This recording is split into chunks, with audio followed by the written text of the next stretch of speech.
So slot availability is a key issue. If we only have one runway, then there are a limited number of aircraft that we can operate in and out of the slots on that runway. We need to make sure that we have stands available for those aircraft to park and gates available to process the passengers as they come in and out of those aircraft. If we go to the front end of the process, check-in desks.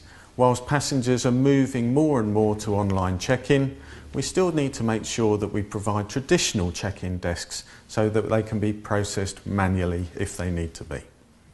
And security, well, we need to secure everyone that passes through an airport, and we need to make sure that we check them, and we need sufficient space to build the lanes to scan themselves and the luggage that they might be carrying.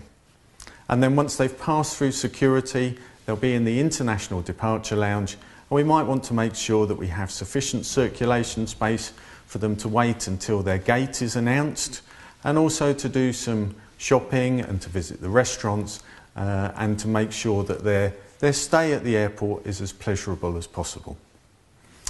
And in terms of public transport capacity, if we're expanding an airport, we need to make sure that we provide sufficient public transport to move people to and from the airport.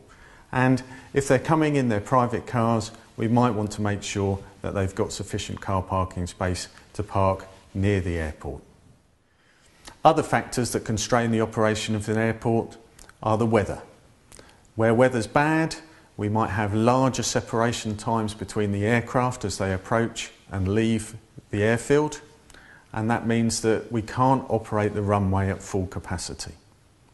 Different aircraft type also carry different number of passengers in and out of the airport, and so larger aircraft can help us grow an airport without physically having to build extra runways or stands.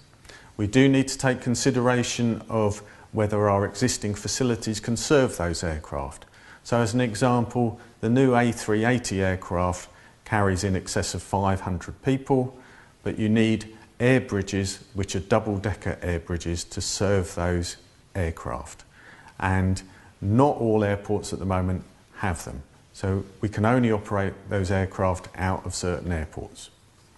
And again, operating an airport close to the limit in terms of operations, its number of operations an hour, we need good interfaces between the aircrew and the flight controllers to make sure that communications run smoothly and effectively, and that the aircraft move on and off the runway as quickly and as effectively as possible and make the most of the available capacity that we have.